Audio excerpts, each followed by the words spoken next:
Good morning, dear students. 8th class. Today we will do lesson number 5. I am Shilpa Bansal from Government High School, Guru Nanakpura. This is your book, My English Companion for 8th class. So let's start with the meanings. First meaning is trudging. Trudging. It means पैदल जाना. Second is care. care. Care means संभाल. Third word is queer. queer. Queer. Queer means अजीब. Strange भी बोलते हैं. Next word is twists and turns. twist twist and turns turns. उतार चढ़ा. Next word is stuck out. Stuck out, stuckout. Stuck out means जारी रखना.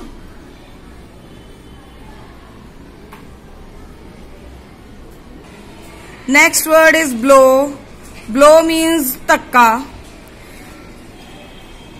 Then faint and faltering, faint and faltering. Faint ਹੁੰਦਾ बेहोश होना, faltering ਹੁੰਦਾ लड़खड़ाਉਣਾ. ਤੁਸੀਂ ਇੱਥੇ ਲਿਖੋ बेहोश ਅਤੇ लड़खड़ाਉਂਦਾ. बेहोश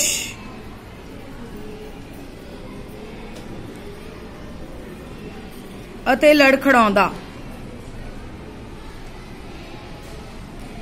नेक्स्ट वर्ड है विक्टर. मीन्स जेतू, जो जितदा है.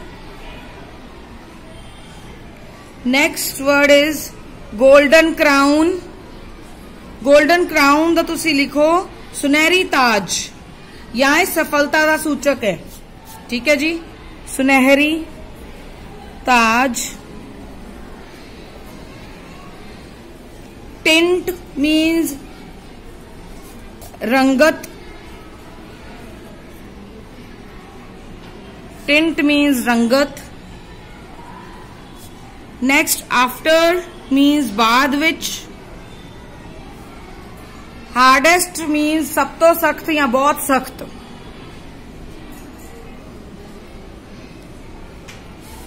This is the poem written by Edgar A. Guest. A poet da name tusi learn karna hai beta. Poet name is Edgar A. Guest. So let's start with the poem. When things go wrong, as they sometimes will, when the road you are trudging seems all uphill, when the funds are low and debts are high, and you want to smile but you have to sigh, when care is pressing you down a bit, rest if you must, but don't you quit. Life is queer with its twists and turns, as every one of us sometimes learns, and many a failure turns about when he might have won had he struck it out. Don't give up, though the pace seems slow. You may succeed with another blow. Often the goal is nearer than it seems to a faint and faltering man. Often the struggler has given up when he might have captured the victor's cup, and he learned too late when the night came down how close he was to the golden crown. Success is failure inside out. Success is failure inside out. The silver tint of the clouds of doubt, and you never can tell just how close you are. It may be near when it seems afar. So stick to the fight when you are hardest hit. So stick to the fight when you are hardest hit. It's when things seem worst then you must not quit, then you must not quit. Now देखो बच्चे, first lines जो first stanza ਦੇ ਵਿੱਚ ਹੈ कि ਜਦੋਂ ਚੀਜ਼ਾਂ ਗਲਤ ਜਾ ਰਹੀਆਂ ਹੁੰਦੀਆਂ, ਕਈ ਵਾਰ ਹੁੰਦਾ ਹੈ ਕਿ ਆਪਣੇ ਨਾਲ ਹਰ ਇੱਕ ਚੀਜ਼ ਸਹੀ ਨਹੀਂ ਹੁੰਦੀ, ਉਦੋਂ ਤੁਸੀਂ ਹਾਰ ਨਹੀਂ ਮੰਨਣੀ, ਕੁਇਟ ਨਹੀਂ ਕਰਨਾ। ਜਦੋਂ ਜਿਹੜੀ ਰਸਤੇ ਤੇ ਤੁਸੀਂ ਜਾ ਰਹੇ ਹੋ ਉਹ ਬਹੁਤ ਔਖਾ ਹੈ, ਅਪ ਹਿਲ मतलब ਹਿਲ ਨੂੰ ਚੜਨਾ ਬਹੁਤ ਔਖਾ ਹੁੰਦਾ ਹੈ, ਉਸੇ ਤਰ੍ਹਾਂ ਹੀ ਜਦੋਂ ਤੁਸੀਂ ਪੜ੍ਹਾਈ ਕਰ ਰਹੇ ਹੋ, ਕੋਈ ਕੰਮ ਕਰ ਰਹੇ ਹੋ, if it seems very hard for you ਤਾਂ ਉਸ ਨੂੰ ਛੱਡਣਾ ਨਹੀਂ, ਵਿੱਚੇ ਕਰਦੇ ਰਹੋ। ਜਦੋਂ ਤੁਹਾਡੇ ਕੋਲੇ ਰਿਸੋਰਸਿਸ ਘੱਟ ਹੈ, ਸੰਦ ਘੱਟ ਹੈ, ਕੰਮ ਘੱਟ मतलब ਚੀਜ਼ਾਂ ਘੱਟ ਹੈ, ਪਰ ਤੁਸੀਂ ਕੰਮ ਕਰਨਾ ਹੈ, ਡੈਟਸ ਬਹੁਤ ਜ਼ਿਆਦਾ ਹੈ, ਕਰਜ਼ੇ ਜ਼ਿਆਦਾ ਹੈ, ਪੈਸੇ ਘੱਟ ਹੈ, ਉਦੋਂ ਵੀ ਕੁਇਟ ਨਾ ਕਰੋ। ਜਦੋਂ ਤੁਸੀਂ ਚਾਹੁੰਦੇ ਹੋ ਹੱਸਣਾ ਪਰ ਤੁਸੀਂ ਹੱਸ ਨਹੀਂ ਪਾ ਰਹੇ ਕਿਉਂਕਿ ਦੁੱਖ ਹੈ, ਤੁਹਾਨੂੰ ਸਿਸਕਣਾ ਪੈ ਰਿਹਾ, ਸਾਏ मतलब ਸਿਸਕੀਆਂ ਭਰਨਾ, ਰੋਣਾ। ਜਦੋਂ ਘਬਰਾਹਟ ਹੋ ਰਹੀ ਹੈ ਤੁਹਾਨੂੰ, ਕੇਅਰ ਇਜ਼ ਕੇਅਰ, ਤੇ ਇੱਥੇ ਕੇਅਰ ਦਾ मतलब ਹੈ ਕਿ ਟੈਨਸ਼ਨਸ ਤੁਹਾਨੂੰ ਦੱਬ ਰਹੀਆਂ, ਉਦੋਂ ਰੈਸਟ ਕਰ ਲਓ ਪਰ ਛੱਡੋ ਨਾ, ਵਿੱਚ ਰਾਹ ਨਾ ਛੱਡੋ, ਵਿੱਚ ਕੰਮ ਨਾ ਛੱਡੋ। ਲਾਈਫ ਬਹੁਤ ਅਜੀਬ ਹੈ, ਟਵਿਸਟ ਟਰਨਸ ਬਹੁਤ ਹੈ ਲਾਈਫ ਦੇ ਵਿੱਚ, ਹਰੇਕ ਨੇ ਕੁਛ ਨਾ ਕੁਛ ਸਿੱਖਣਾ ਹੀ ਹੁੰਦਾ ਹੈ। ਕਈ ਵਾਰੀ ਸਾਨੂੰ ਫੇਲੀਅਰ मतलब असफलता भी सहनी पैंदी है, पर जे तुसी लगे रहोगे तां सक्सेस जरूर मिलती है। चाहे हौली हौली करो, बहुत ही तेजी ना करो, पर लगे रहो, गिव अप ना करो, छड्डो ना। कई बारी की हुंदा है कि आपां 90% कर लिया ते आपां नूं ये नहीं पता हुंदा कि 100 होने वाला है, ते आपां 90 ते छड्ड दिंदे आ। ਇਹ ਚੀਜ਼ ਸੋਚੋ, ਬਸ ਥੋੜਾ ਹੋਰ ਦੇ ਨਾਲ ਸਾਡਾ ਕੰਮ ਪੂਰਾ ਹੋ ਜਾਊਗਾ, ਥੋੜਾ ਜਿਹਾ ਹੋਰ ਹੱਥ ਵਧਾਉਂਗੇ ਤਾਂ ਸਾਨੂੰ ਗਿਫਟ ਮਿਲ ਜਾਊਗਾ, ਥੋੜਾ ਜਿਹਾ ਹੋਰ ਅੱਗੇ ਕਰੋਗੇ ਤਾਂ ਪੂਰਾ ਅਸੀਂ ਸਕਸੈਸਫੁਲ ਹੋ ਜਾਾਂਗੇ। ਇਹ ਸੋਚ ਕੇ ਤੁਹਾਨੂੰ ਸਕਸੈਸ ਜ਼ਰੂਰ ਮਿਲੂਗੀ। ਕਹਿੰਦੇ ਕਈ ਵਾਰ ਇਹ ਚੀਜ਼ ਹੁੰਦੀ ਹੈ, ਬੰਦਾ ਬਹੁਤ ਥੱਕ ਜਾਂਦਾ ਹੈ, ਅੱਕ ਜਾਂਦਾ ਹੈ, ਕੰਮ ਨਹੀਂ ਕਰਨਾ ਚਾਹੁੰਦਾ, ਤੁਸੀਂ ਸੋਚਦੇ ਹੋ ਕਿ ਸਾਨੂੰ ਹੁਣ ਨਹੀਂ ਯਾਦ ਹੋ ਰਿਹਾ, ਪਰ ਜੇ ਤੁਸੀਂ ਇੱਕ ਵਾਰੀ ਹੋਰ ਸੋਚੋ, ਚੱਲ ਇੱਕ ਵਾਰੀ ਹੋਰ ਟਰਾਈ ਕਰਦਾ, ਦੁਬਾਰਾ ਕਰਕੇ ਦੇਖਣਾ, पर की हुंदा है तुसी की पता कप ही जित जाओ, कप जित जाओ का मतलब की पता सक्सैसफुल ही हो जाओ। ये लाइन्स पहलियां 4 इसे लई है। कहंदे कई बारी इन्ना लेट नहीं होया हुंदा, तुसी सोचदे हो कि रात हो गई, मतलब ये तो कहण दा की मतलब है कि असी नहीं कर सकते, पर हाले तुहाडे ताज पैण वाला ही हुंदा, तुसी आपदा सिर पिछे कर लैंदे हो। ਇਹਦਾ मतलब ये है कि थोड़ा जा अनदर ब्लो, जिवें मान लो कोई चीज टुटन वाली होवे, तुसी जोर लगा रहे हो, बिल्कुल लास्ट एक ब्लो मारना है ते वो मारन तो पहले कहना चल छड्ड, पर जे मार दिंदे वो टुट जांदा, थोड़ा काम बन जांदा। ठीक है, इस पोइट कहना चाहते हैं कि डोंट क्विट, काम विच ना छड्डो, काम पूरा करते रहो। The silver tint of clouds of doubt and you can never tell just how close you are। कहते हमेशा आशा दी किरण रहिंदी है। टिंट ऑफ क्लाउड्स का मतलब है कि आपां नूं डाउटफुल है कि होगा कि नहीं होगा कि नहीं, हुंदा है। 100% श्योरिटी है कि जदों तुसी सक्सैसफुल कॉन्फिडेंट हो असीं काम करना है तो हो ही जाता है। नथिंग इज इम्पॉसिबल, कुछ भी पॉसिबल इम्पॉसिबल नहीं है, everything is possible. It may be near when it seems afar, लगता है इंज बहुत दूर है, मंजिल मिलूगी नहीं, पर नहीं, वो लगता ही हुंदा है, मंजिल तो अपने एक हथ वधाण दी दूरी तक ही हुंदी है।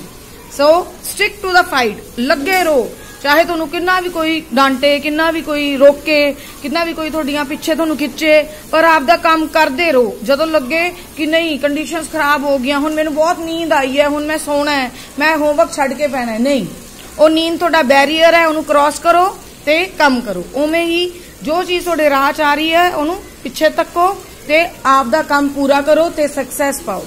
सो it was your poem don't quit. In the next activity we are given pairs of rhyming words. इत्थे तुसीं राइमिंग वर्ड्स लिखने हैं बेटे, किवें, जिवें देखो will hill, high sigh, bit quit, turns learns, slow blow, than man, up cup, down crown. इसे तरह इन्हों बोलते हैं राइमिंग वर्ड्स। तुसी कोई भी 5 राइमिंग वर्ड्स दे देते लिख सकते हो। नेक्स्ट आप गल करते हैं क्वेश्चंस बारे। What is this poem about. देखो इत्थे मैं रीड आउट कर रही हूं, तुहानूं क्वेश्चन समझा रही हैं, थोड़े टीचर्स तुहानूं इन्हां लिखवा देंगे। What is the poem about. The poem is about the determination, will power the poem है ये कि कोई काम नहीं छड्डना। The poem is about determination and willpower. One should never quit. सानू छड़ना नहीं चाहिए कोई भी काम। नेक्स्ट है what is hard about going uphill, जदों आपां उपर नूं जाने हैं की चीज हार्ड है, हार्ड की है साडा औखापन, एग्जॉर्शन, असी थक जाना, साडियां हार्श कंडीशंस, ये चीज औखी है, मेहनत करनी औखी लगती है। ठीक है जी। नेक्स्ट है what is meant by funds are low, funds are low तो मतलब है घट इनकम, साडी इनकम घट होवे, लैक ऑफ फाइनेंस होवे, ओनू बोलते हैं funds are low. Then next question है twist and turns, twist turns की हुंदा बेटे, जो चेंजेस आंदे साडी लाइफ दे विच, complicated changes in the course of life, course of life मतलब लाइफ के दौरान जो चेंजेस आंदे है, that is known as twist and turns. Fifth question की ये ट्विस्ट एंड टर्न्स बेनिफिशियल है, सानू फायदेमंद है, बिल्कुल फायदेमंद है। क्यों? क्योंकि सानू सिखाते हैं कि सानू काम विच नहीं चढ़ना चाहिए। Yes, these can be beneficial to us if we don't quit. Why does the poet say you have to sigh? ਇਹਦਾ मतलब है कि कई बार की हुंदा है कि person wants to smile but the obstacle deny him happiness, मतलब पर ਜਿਹੜੀਆਂ रुकावटें वो ਉਹਨੂੰ हसन नहीं दिंदियां, ये मतलब है। Another blow ਦਾ मतलब है another attempt, दोबारा एक होर वारी कोशिश। We may succeed with another blow when there is remote possibility of success, जदों इंज लगे कि सक्सेस बहुत दूर है, उदों भी छड्डो ना, दोबारा करो। Last question how long do you try to do something before you turn to do something else, तुसी कितनी देर तक काम करोगे? मैं करता रहूंगा उदों तक जदों तक मैनू सक्सेस नहीं मिलती। I keep on doing until, until single help होगा, until I succeed. I never quit, मैं कदे उसनू नहीं छड्डूंगा। नेक्स्ट थोड़े स्टैंजाज है, देखो life is queer with its twist and turns and every one of us sometimes learns and many a failure turns about when he might have won had he struck it out. So first question is what is life full of, life कारी भरी हुई है, life is full of twist and turns. तुसी की लिखोगे थे life is full of twists and turns. Next है why does every one of us sometimes learn, what does sorry असी की सीखते हैं बार बार, की सानू पता लगता है, सानू पता लगता है कि फेलियर तो कई बारी सानू पता लगता है कि लाइफ एंजी ट्विस्ट दी भरी हुई है, फेलियर साडी डायरेक्शन जरूर चेंज कर देंदी है, पर सानू हमेशा काम करते रहना चाहिए है। Right down every one of us, question जो ही है पहला था sometimes learn that life is not so easy, ऊपर लिख लो life is not so easy, it has many twist and turns, या अप्स एंड डाउन्स भी लिख सकते हो, it has many ups and downs. Next question is strange, मैं तुहानू दस्सिया सी स्ट्रेंज दा मीनिंग जदों मैं तुहानू मीनिंग्स करा रही सी, क्वीर जिहदा मतलब सी अजीब। नेक्स्ट है पोएम ते पोइट दा नाम, poem's name is don't quit, poet's name is Edgar A Guest. मैं सिर्फ नेम्स लिखे है, तुसी लिखोगे the name of the poet is, the name of the poem is, पूरी पूरी लाइन लिखोगे तुसी, इथे लिखोगे the name of the poet is, इधर लिखोगे the name of the poem is. Next what do you understand by sticking to the fight when hardest hit, इसका मतलब है कि we should not quit, we should not quit even when the situation is too hard or too bad.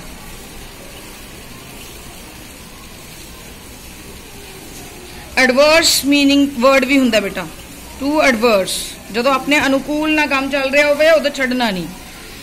वो कहंदे कि what should not be done when things seems worst, जदों बहुत खराब होवे चीज उदों की नहीं करना, we should not quit, सानू छड्डना नहीं चाहिए। ये सी बेटे अपने स्टैंजास, उस तो पहला क्वेश्चंस। देन आपां नू है डिग्रीज जो ਤੁਹਾਨੂੰ 3 पेजेस ਤੇ ਹੈ, then degrees ਦੀਆਂ activities, 5th activity, then we will deal with the 6th, 7th, 8th, 9th activity, and these activities we will do in the next video. I hope these question answers are clear to all of you. Thank you so much everyone.